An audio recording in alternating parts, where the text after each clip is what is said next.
Oscar is always on right track. That is why Fast Track Taxi app உடனே download பண்ணுங்க. ஆச்சி பாதாம் drink. ஆச்சி பாதாம் drink ஒன்னு வாங்குனா ஒன்னு free. Mister gold sunflower oil, அளவிலும் தரத்திலும் நோ காம்ப்ரமைஸ். 15 வருஷம் இந்த கேப் இருக்கு இல்லையா? ஆக்சுவலி என்ன சார் ஆச்சு? என்ன காரணம்னா காமெடி ஆகட்டும், கிளாமர் ஆகட்டும், ஃபேமிலியோட ரசிச்சு பார்க்குற மாதிரி இருக்கும். நீங்கள் ஃபுல்லாக புடவை கட்டிட்டு ஒரு ஹீரோயின் வந்தாலும் கூட ஒரு தப்பான ஒரு ஆங்கிளில் அவங்கள ஆபாசமாக காட்ட முடியும். ஸோ நான் என்றைக்குமே அதெல்லாம் நான் என் ஒய்ஃப் அண்ட் 2 டாட்டர்ஸ் என்னோட பெரிய கிரிட்டிக்ஸ் அவங்க தான். நீங்கள் சொன்னீங்களா கிளாமர் அவங்களுக்கு பிடிக்காது, ஏன்டா இதை பண்ணிட்டு இருக்க? அதாவது இந்த காப்பி ரைட்ஸ் வந்துடாதா? துளியிலே ஆட வந்து இந்த ஒரு கேள்வி மட்டும் எல்லா இன்டர்வியூலையும் கேட்குறாங்களே அப்படின்ற மாதிரி. Rajini sir, Kamal sir, mister Ajith கூட ஒர்க் பண்ண எக்ஸ்பீரியன்ஸ், நானும் குஷ்ணும் லவ் பண்ணி எப்படி கல்யாணம் பண்ணிட்டு கேட்பாங்க. அது நாங்கள் ஆரம்பத்திலே நாங்கள் முடிவு பண்ணிட்டோம், நாங்கள் சேர்ந்து நடிக்கிறது இல்லை, ஏன் சேர்ந்து நாங்கள் இன்டர்வியூ கூட பண்ண மாட்டோம்.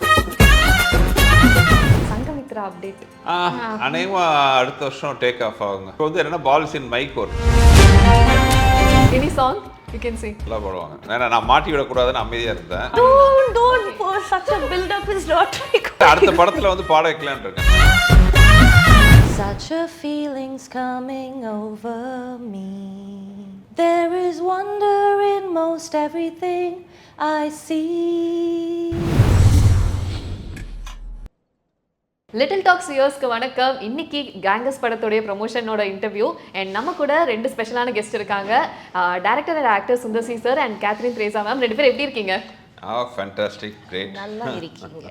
யா, ஏன்னா அவ்வளோ எக்ஸ்பெக்டேஷனோட இருக்க ஒரு படம், ஏன்னா நிறைய எக்ஸ்பெக்டேஷனுக்கான விஷயங்களும் அவ்வளோ ஆட் பண்ணி வச்சிருக்கீங்க. ப்ரோமோலே நம்ம கமெண்ட்ஸ் பார்த்தாலே தெரியுது. ஏன்னா 15 இயர்ஸ் கழிச்சு ஒரு காம்போ எக்ஸ்பெக்ட் பண்ண விஷயங்கள் இந்த மாதிரிலாம் இருக்கு. ஸோ நீங்க எந்த அளவுக்கு எக்ஸைட்டடா இருக்கீங்க மக்கள் கிட்ட இது கொண்டு போய் சேர்க்கறதுல? எக்ஸைட்டடுங்கிறத விட பயத்தோடு இருக்கேன்னு சொல்லலாம். ஏன் சார்? இல்லை, ஒவ்வொரு படம் ரிலீஸ் ஆகும்போது பார்த்தீங்கன்னா அது ஒரு டென்ஷன், பயம் வந்துட்டே இருக்கும்.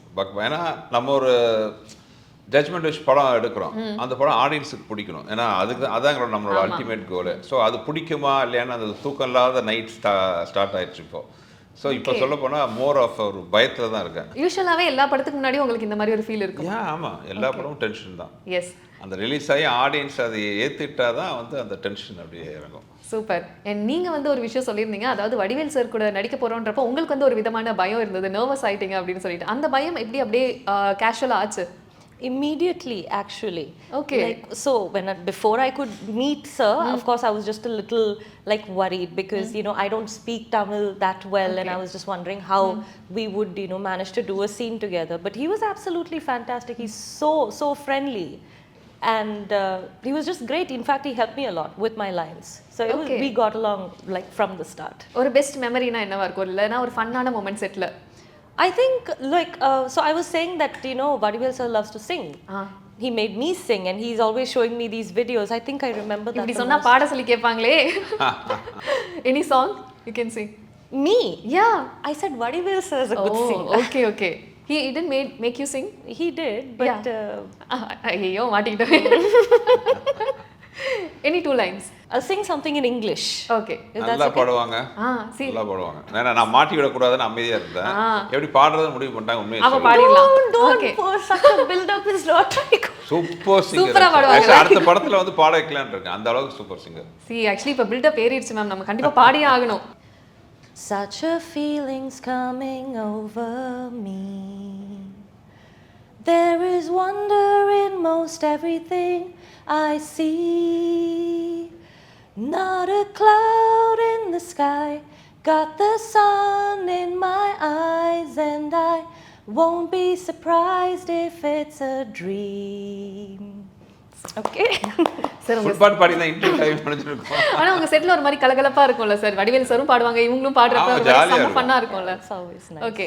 நீங்க ஒரு விஷயம் சொல்லிருந்தீங்க, அதாவது டேக் போனதுக்கு அப்புறமும் அவர் கொடுக்குற ரியாக்ஷன்ஸ்லாம் பார்த்து நிறைய இடங்கள்ல உங்களுக்கு சிரிப்பு கண்ட்ரோல் பண்ண முடியாமலாம் ஆயிருக்குது. இந்த படத்துல அந்த மாதிரி ஏதாவது மொமெண்ட்ஸ் இருந்திருக்கா? ஐயோ, நிறைய. நீங்க படத்துல பார்க்கும்போது தெரியும், நான் எல்லாமே சிரிப்பு அடக்கிட்டு இருக்கு. நிறைய கொஞ்சம் நஞ்சம் கிடையாது இந்த படத்துல அவர் பண்ண fun moments, every reaction. Okay. அப்படியே வாயை பொழுது பார்த்துட்டு இருப்பேன். அந்த அளவுக்கு லெஜெண்ட். காமெடி பொறுத்தவரை பார்த்தீங்கன்னா அவர் வந்து ஒரு அல்டிமேட். சூப்பர். அண்ட் சார் நீங்கள் வந்து டேரக்டருக்காக அவங்களுக்காக படம் எடுக்கிறவங்க ஒருத்தவங்க, அண்ட் ஆடியன்ஸ்க்காக படம் எடுக்கிறவங்க, அண்ட் இல்லைனா வந்து ஹீரோக்காக. அண்ட் நீங்கள் வந்து அந்த விஷயம் ஸ்ட்ராங்காக நேற்று சொன்னது வந்து நீங்கள் இன்னைக்கு பயோன்னு சொன்னது எல்லாமே கனெக்ட் பண்ணி பார்க்குறப்ப தெரியுது ஆடியன்ஸை நீங்கள் எந்த அளவுக்கு யோசிச்சு எடுக்கிறீங்க அப்படின்றது. ஸோ ஒவ்வொரு டைமும் அந்த ஆடியன்ஸ் கிட்டேருந்து வர ரெஸ்பான்ஸ் இருக்கு இல்லையா, உங்களுக்கு அந்த ஒரு ரிலீஃப் ஆகும்னு சொன்னீங்கல்ல, அந்த மூமெண்ட் எப்படி ஃபீல் பண்ணுவீங்க? அது என்னன்னா அது ஒரு இது தெய்வீக மூமெண்ட்னு சொல்லலாங்க. அது ஒரு அடிக்ஷன் மாதிரி. அது வந்து அடிக்ஷன். அது என்னன்னு வார்த்தையாலே சொல்ல முடியாது. இந்த இன்னும் சொல்ல போனால் அந்த கமல் சார் பார்த்து அந்த மாதிரி அது ஒரு கல்ல தண்ணி வரும். என்னன்னா அப்படி பார்க்கும்போது அத்தனை ஆடியன்ஸ் அவங்க உட்காந்து தேட்டரில் உட்காந்து கிளாப்ஸ் பண்ணி கைத்தட்டி வரும்போது என் கண்ணுக்கு அவங்களாம் தெய்வங்கள் மாதிரி விளையாட்டுக்காக சொல்ல உண்மையாகவே டிஎஸ் வரும். ஏன்னா 30 வருஷம் வந்து எல்லாம் வாழ வச்சுட்டு இருக்காங்கன்னா அது வந்து ஏன்னா அவ்வளோ ஒரு தேட்டர்லேருந்து இருட்டுற ஒரு ஆளில் வந்து ஒரு ஆயிரக்கணக்கான ஆடியன்ஸ் இருட்டில் உட்காந்துட்டு நம்ம அவங்கள ரசிப்பாங்கன்னு நினச்சி நம்ம எடுக்கிற விஷயத்தை அவங்க ரசிக்கும் போது நம்மளுக்கு வர சந்தோஷம் வந்து அது வார்த்தையாலே சொல்ல முடியாது. ஓகே, அது வந்து ஃபீல் பண்ணி தான் புரிய முடியும். ஆமாம், அந்த போதை தான் எங்களெல்லாம் ஓட வச்சுட்டு இருக்கு. அந்த சந்தோஷம், அந்த மூமெண்ட் கொடுக்குற சந்தோஷம் பாருங்க, அதுக்கு ஈடு என்ன உலகத்தில் எதுவுமே கிடையாது. திருப்பி அதை நம்ம தேடி போயிட்டே இருக்க வேண்டிய ஒரு சிச்சுவேஷன் வந்துடும். எஸ். அண்ட் கண்டிப்பாக சார், அதனால தான் இப்போ 30 இயர்ஸ் ஆனாலுமே ஒரு ட்ரெண்டில் இருக்க ஒரு டேரக்டராகவே இருக்கீங்க. ஏன்னா இப்போ காமெடியாக இருக்கட்டும், ஒரு கட்டத்தில் வந்து ஒரே மாதிரி இருந்தால் அது போர் அடிச்சிடும். பட் அதை பண்ணாமல் இருக்கிறதுக்காக நீங்கள் வச்சிருக்க அந்த ஒரு சீக்ரெட் ரெசிபினா என்ன? Watts cooking? உழைப்பு. அந்த ட்ரெண்டில் விஷயம் இருக்குல்ல, காமெடியில் ரிப்பீட்டே பண்ண முடியாது. இப்போ நீங்கள் பார்த்தீங்கன்னா முதல்ல நான் சொல்கிறது, நான் வந்த புதுசில் தேட்டரில் போய் தான் காமெடி பார்க்குறோம். அதுக்கப்புறம் பார்த்தீங்கன்னா சோஷியல் மீடியா யூடியூப்லாம் வந்துச்சு. யூடியூப்லாம் வந்ததுக்கப்புறமா என்னாச்சுன்னா காமெடியெலாம் போட ஆரம்பித்தாங்க. அதுக்கு யூடியூபுக்கு முன்னாடியே பார்த்தீங்கன்னா காமெடி சேனல்ஸ் வந்தாங்க. அப்போயே வந்து நம்ம ரிப்பீட் பண்ணக்கூடாது, ஏன்னா ஈஸியாக கண்டுபிடிச்சிடுவாங்க. இதுக்கப்புறம் யூடியூப்லாம் வந்துச்சு. யூடியூப் பார்த்தீங்கன்னா கை விரலில் அப்படி ஈஸியாக வந்துச்சு. இதுக்கப்புறம் இப்போ ரீல்ஸ் காலம் வந்துருச்சு. இப்போ ரீல்ஸ் பார்த்தீங்கன்னா எல்லா ஹியூமர் சின்ன சின்ன பஞ்செல்லாம் போட்டுட்ருக்காங்க. ஸோ நம்ம இன்னோவேட்டிவாக புதுசாக யோசிக்கணும். அப்புறம் நம்மளோட நிறைய திறமைசாலி பார்த்தீங்கன்னா யூடியூப்லேயே ரீல்ஸ்லேயே ஆகட்டும் அவ்வளோ ஹியூமர் பண்ணிகிட்ருக்காங்க. இப்போ அவங்களுக்கு ஈடு கொடுத்து நம்ம ஓடணும். அப்படிங்கும்போது அதுக்கான உழைப்பு ரொம்ப அதிகமாக போட வேண்டியதாக இருக்குது. ஓகே, அதே ஒரு பெரிய சேலஞ்சாக இருக்கும்ல உங்களுக்கு? அஃப்கோர்ஸ் சேலஞ்ச் இருக்கிறதுனால தான் நம்ம ஓட முடியும். சேலஞ்ச் இல்லைன்னா அந்த ஒரு சீக்ரெட் ரெசிபி தான் கேட்டு தெரிஞ்சுக்கணும். ஏன்னா கமெண்ட்ஸ்லேயுமே அதுதான் ஒரு எக்ஸ்பெக்டேஷன் கொடுக்குது இல்லையா, ஒரு பிராண்ட் நேம் அப்படின்னு வந்துட்டா அந்த ஒரு எக்ஸ்பெக்டேஷன் இருக்குது, போனால் நம்ம ஃபேமிலியோட என்ஜாய் பண்ணிட்டு வரலாம் அப்படின்ற ஒரு பெரிய ரெஸ்பான்சிபிலிட்டியுமே உங்களுக்கு இருக்குது. அண்ட் இன்னொரு கமெண்ட்டுமே அதிகமாக பார்த்தது என்னன்னா, உங்களுக்கு வந்து normal mode and Sundar C sir படம்னா ஒரு பீஸ்ட் மோட்ல மாறிடுங்க. அந்த சாங்குக்கு இந்த ஒரு கமெண்ட் இருந்தது ஃபர்ஸ்ட். அது ஆக்சுவலி ஒரு விஷயம் இருக்கா? I think so, yes, mostly because of the songs. Okay. Like in all of the films that I've done in Tamil, I think I've looked my best and danced my best in Sundar sir's films. So I think that comment is right. Okay. ஆனா இப்போ Sundar C sir செட்ல வந்து ஒரு விஷயம் இருக்கு, அது மாதிரி எந்த செட்லயுமே நீங்க பார்த்தது இல்லைன்னா அது என்னவா இருக்கும்? Well, to be honest, great organization. Okay. And very humble human being. Super sir. And sir நேற்று வந்து வடிவேல் சார் ஒரு விஷயம் சொல்லியிருந்தாரு, அதாவது 15 வருஷம் இந்த கேப் இருக்கு இல்லையா, அப்போ வந்து இந்த மீடியா தான் வந்து இந்த மாதிரி இவ்வளோ பெரிய வேலையை பார்த்து விட்டு போயிட்டாங்க அப்படின்ற மாதிரி சொல்லியிருந்தாரு. பட் ஆக்சுவலி என்ன சார் ஆச்சு? ஏன்னா அதுதான் வந்து ஒரு க்யூரியஸாக இருந்தது அவர் சொன்ன விஷயங்களா இருக்கட்டும். ஏன்னா உங்களுக்குமே அது ஒரு சக்ஸஸ்ஃபுல்லான காம்போ அப்படின்றப்ப மக்கள்கிட்ட இருந்தும் அந்த எக்ஸ்பெக்டேஷன் இருக்கும். அண்ட் ஃபிலிம்லேயுமே நாங்கள் நிறைய அந்த விஷயங்கள் எதிர்பார்த்தோம். ஸோ அப்படி இருக்கப்ப அந்த கேப்புக்கான ஒரு காரணம்னா இப்போ யோசிச்சு பார்த்தா நத்திங் தான் தோணுது. என்ன காரணம்னா அது என்னன்னு தெரியல. பிகாஸ் அவர் ஒரு பக்கம் ஹீரோவாக பண்ணிட்டு இருந்தாரு, என்னோட டைப் ஆஃப் மூவிஸ் ஒரு பக்கம் போயிட்டு இருந்துச்சு, கரெக்டான ஸ்கிரிப்ட் அமையணும், எல்லா விஷயமும் இருந்துச்சு. ஓகே, எது எப்போ அமையுமோ அது அப்போ நன்றாகவே அமைந்தது, அவ்வளோதான். ஓகே. ஆனால் உங்களுக்கே ஒரு ரீயூனியன் மாதிரி இருந்திருக்கும்ல செட்டில்? அஃப்கோர்ஸ் ஒரு 15 வருஷம் கழிச்சு ஒர்க் பண்ணுறோம், அந்த கேப் நாங்கள் ஃபீல் பண்ணவே இல்லை. நடுவில் ஒரு 15 வருஷம் கிராஸ் ஆனதில்லை. நேற்று தான் லாஸ்ட் டே ஷூட் பண்ணோம், இன்னைக்கு இது கண்டினியூ பண்ணுற ஃபீல் தான் இருந்துச்சு. ஸோ அவரும் கொஞ்சம் கூட மாறல, அதே அந்த சுறுசுறுப்பு, அந்த எனர்ஜெட்டிக், அந்த சென்ஸ் ஆஃப் ஹியூமர், அந்த டைமிங் எதுவுமே மாறல, அப்படியே தான் அவர் இருந்தார். கழுத்து கீழே மட்டும் யோகா பண்ண அதெல்லாம் அவ்வளோ ரெஜிஸ்டர் ஆயிருக்கு. அந்த நமக்கு அந்த ட்ரெய்லர்ல பார்க்குறப்பே வந்து அதெல்லாம் எப்படி சார் அந்த ஒரு கவுண்ட்? இல்லை, இன்னும் நிறைய இருக்கு. நீங்கள் அது மட்டும் இல்லை, இது வந்து ஏகப்பட்ட ஹியூமர் இருக்கு.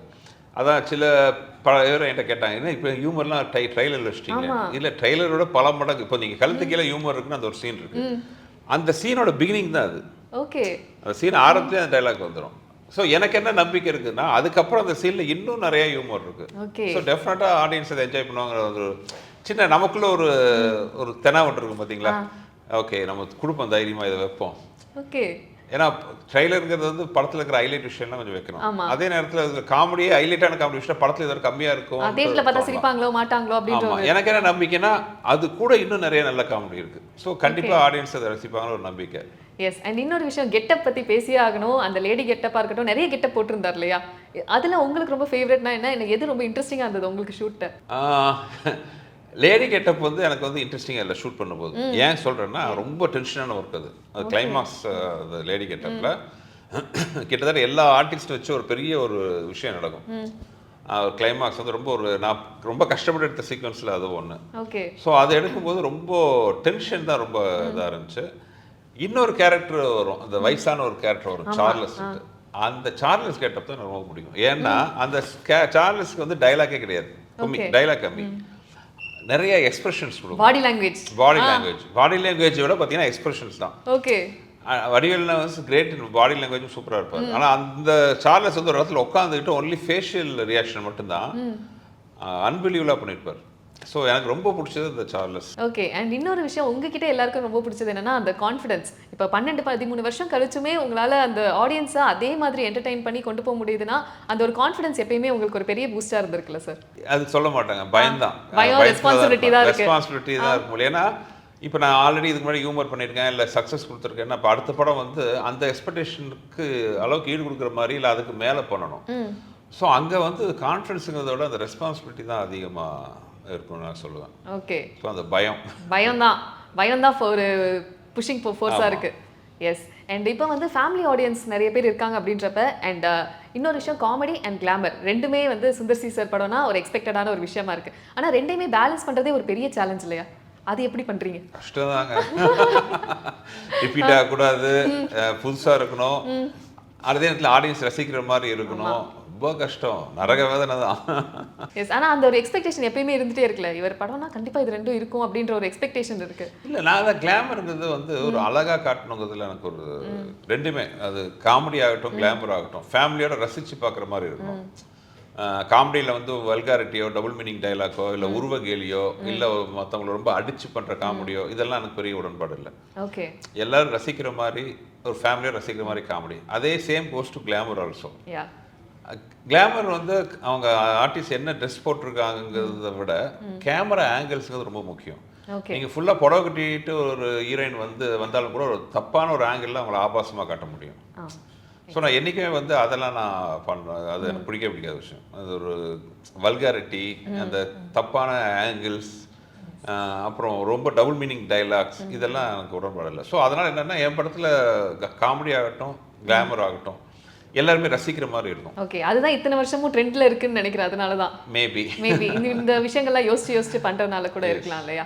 எஸ், கண்டிப்பா. அண்ட் இன்னொரு விஷயம் சார், இப்போ இந்த பயம் அப்படின்னு இருக்கப்ப இன்னொரு விஷயம் நீங்க ரசிக்கிறது இருக்கும் இல்லையா? யாராவது ஒருத்தவங்களோட கிரிட்டிசிசம் அது நீங்க க்ளோஸ் டு ஹார்ட்டா எடுத்துக்கிறது, அவங்க கிரிட்டிசிசம் கொடுத்தாதான் அது எனக்கு பிடிக்கும் அப்படின்ற மாதிரி இருக்கா? பிடிக்கும்னு சொல்ல மாட்டேன். நான் வந்து என் ஒய்ஃப் அண்ட் 2 டாட்டர்ஸ், அவங்க வந்து ஒன்லி கிரிட்டிக்ஸ், என்னோட பெரிய கிரிட்டிக்ஸ் அவங்க தான். அவங்க வந்து என்னோட தப்பு மட்டும் தான் சொல்லுவாங்க. அது அவங்க தான் என்னோட மிகப்பெரிய கிரிட்டிக்ஸ். ஏதாவது ஒரு எக்ஸாம்பிள் உங்களுக்கு நிறைய யோசிக்க வச்ச ஒரு கிரிட்டிக்னா? நிறைய, அது இவங்க 3 பேர் திட்டுவாங்க, அதெல்லாம் இருக்கு. சின்ன சின்ன விஷயங்கள்லாம் வரும். அப்புறம் என்னோட சிஸ்டர் இருக்காங்க. இப்போ நீங்கள் சொன்னீங்களா கிளாமர், அவங்களுக்கு பிடிக்காது, ஏன்டா இதை பண்ணிட்டு இருக்க, பெரிய என் சிஸ்டர் ஒருத்தவங்க திட்டிட்டு இருப்பாங்க. Okay. So like that. Nice. And உங்களோட ஒரு ஃபேவரட் கிரிட்டிக்னா என்ன? I wouldn't say it was exactly criticism. I think it was more good, friendly, well-intentioned advice, which I actually feel makes a lot of sense. I was once told a long time ago, and I think Sir said the same thing yesterday on stage, so I was just connecting that. Was basically told to me to give 100% to whatever it is that you do, irrespective of the result. Yes. I think that has been, I think I live by that. So அது ஒரு மந்த்ரா மாதிரி. I wouldn't say mantra, but I think it's really good advice. And sir, நிறைய இன்டர்வியூஸில் நீங்கள் எல்லா விஷயமே நீங்கள் ஓப்பனாக share பண்ணிட்டீங்க. பட் ஸ்டில் ஏதாவது ஒரு கேள்வி வந்து உங்களுக்கு ரிப்பீட்டடாக வந்துக்கிட்டே இருக்கும் இல்லையா? இந்த ஒரு கேள்வி மட்டும் எல்லா இன்டர்வியூலையும் கேட்குறாங்களே அப்படின்ற மாதிரி. ஆக்சுவலி கிளிஷேவா, Rajini sir, Kamal sir, mister Ajith கூட ஒர்க் பண்ண எக்ஸ்பீரியன்ஸ். அப்புறம் நானும் குஷ்ணும் லவ் பண்ணி எப்படி கல்யாணம் பண்ணிட்டு கேட்பாங்க. அதெல்லாம் இன்னும் பேன் பண்ணும் அந்த கொஸ்டின்ஸ் எல்லாம் அப்படின்ற மாதிரி இருக்கா உங்களுக்கு? இது ஸ்டாப் பண்ணுங்க, நான் நிறைய பேசிட்டேனே அப்படின்ற மாதிரி. That's part and parcel of our profession இல்லையா, அதனால் கேட்டுட்டு வழக்கமாக அதுக்கு ஓகே. ஆனா ஓவர் டைம் நம்ம புதுசா சொல்லணும் அப்படின்ற ஒரு விஷயமும் உங்களுக்கு ஓடுமா? 30 வருஷமா எப்படி புதுசாக சொல்ல முடியும்? ஒரே கதை தான். ஆமாம், ஆனா ஓவர் டைம் இன்ட்ரெஸ்டிங்கா இருக்கு சார், புதுசா இருக்கு கேட்கறதுக்கு. அதனால தான் ஆக்சுவலி இந்த கொஸ்டினை நான் கேட்டேன். அண்ட் இப்போ கேங்கஸ் அப்படின்றப்ப அந்த டைட்டிலே ரொம்ப இன்ட்ரெஸ்டிங்கா இருக்கு. அண்ட் வடிவேல் சார் தான் இந்த டைட்டில் சொன்னாருன்னு சொன்னீங்க. அண்ட் உங்களுக்கு எவ்வளவு பர்சனலா பிடிச்சிருந்த டைட்டில் இது? எனக்கு ரொம்ப கேட்ச். ஏன்னா இந்த வழக்கமாக டக்குன்னு ஒரு படத்துக்கு டைட்டில் அமைஞ்சிடும் எனக்கு. இந்த படம் நாங்கள் ஷூட்டிங் போய் 10 நாள் வரைக்கும் 10 செகண்ட் ஒரு 10-15 நாள் வரைக்கும் எனக்கு டைட்டில் செட் ஆகலை. ஓகே.